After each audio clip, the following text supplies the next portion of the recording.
his family. A family he himself murdered. But the hands of death could not defeat him. The Sisters of Fate could not control him. And on this day, the man, the legend, Kratos, will have his revenge.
Character modeling is taking the art from visual development and turning it into a 3D model, painting it, giving it life, and then handing it off to our character riggers who send it off to animation.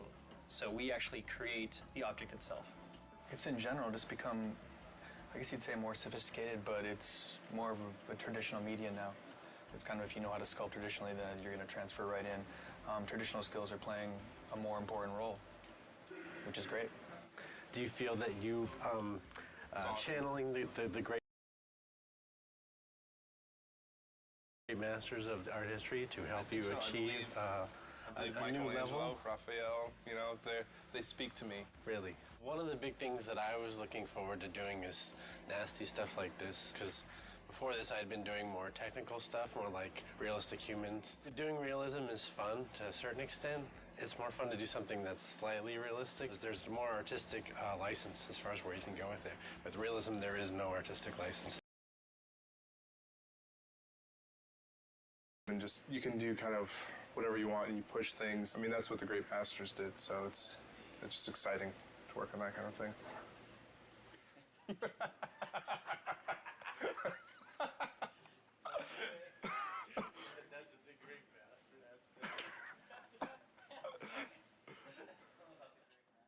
Here's my workstation. I have my Cintiq, which is what we use to paint and model. This is the monitor that we can actually draw on, paint on the screen, sculpt in ZBrush, which is very helpful and amazing.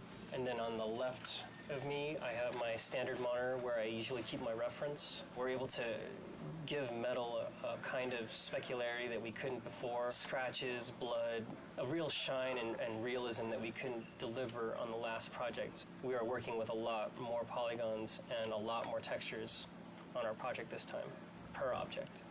Here's Hermes, the concept art that I got from Andy Park, who did a great job. You can see the boots are in there and what color they're supposed to be, what material.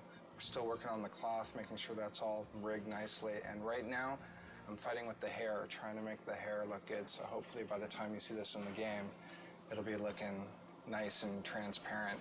So here we are starting him out in ZBrush and adding a lot of the little detail.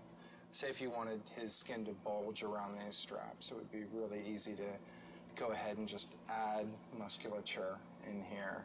Today you may defeat me, but in the end, Kratos, you'll betray only yourself.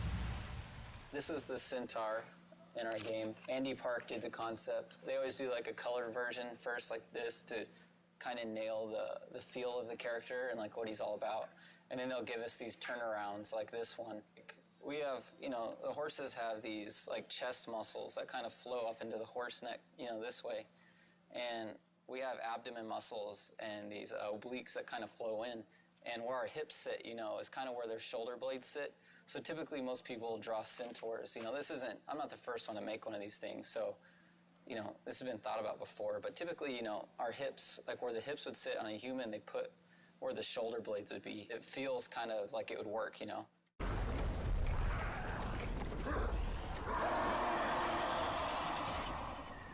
Kratos was created from scratch simply because we weren't sure where we wanted to go in the third game, if we were going to change him at all, or if we were going to maintain the PS2 silhouette and essentially the same exact character. We felt like it might be an opportunity to really make some changes to him, considering the level of fidelity and sophistication and what we could create out there. 2.5 years later, we decided that he looks like the PS2 model. So we're back to where we started, but it's really coming together, and it's right for the game. Kratos is a very heroic, very stylized silhouette, a very thin waist, very broad shoulders. He has kind of a swimmer's build on steroids. He's 8.5 feet tall, and he has a head the size of a 4-foot tall person. His waist is probably thinner than all of our wives. He's a trippy looking guy, but he reads really well in the game. Basically what I'm working on now is we've got an upper body and a mesh that the art director as well as the director really like. So now it's a matter of creating a blend map, which is new technology for Sony Santa Monica, in that we can do expressions. Basically, I'm just creating the rage, sculpting him looking angry, and we'll be able to blend this new facial expression into the current model. So we can go from here to here. The satisfaction comes in seeing him in the game saying, wow, that's him. Only look, you can see his veins and you can see him breathing. And it looks better than the cinematics.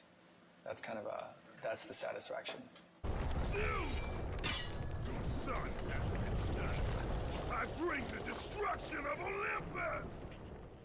Caden's crow in the opening cinematic flies down and ends up landing on this hapless victim. And as he's eating the guy, he rips the eyeball out of the socket. So it's especially like juicy and nasty. Later today, I'll be working on the vein that the eyeball's attached to.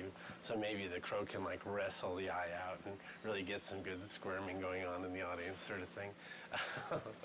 The way it works is that you lay down your base color. For example, with this guy, you get like a good skin tone going. And then from there, you add additional details. Like with this guy, his main details are the cuts that he has and then the dirt that's added. There's some sort of distortion going on here, and that's because it's actually being wrapped in 3D. So you can sort of feel where the chin line is just because of how these are bending.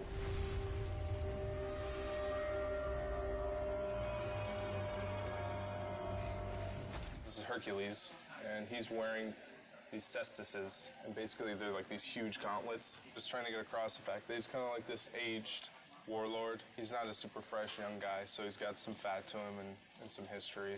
He's basically Kratos' brother, so a lot of the visual elements that he has, I think, parallel what Kratos wears. The really fun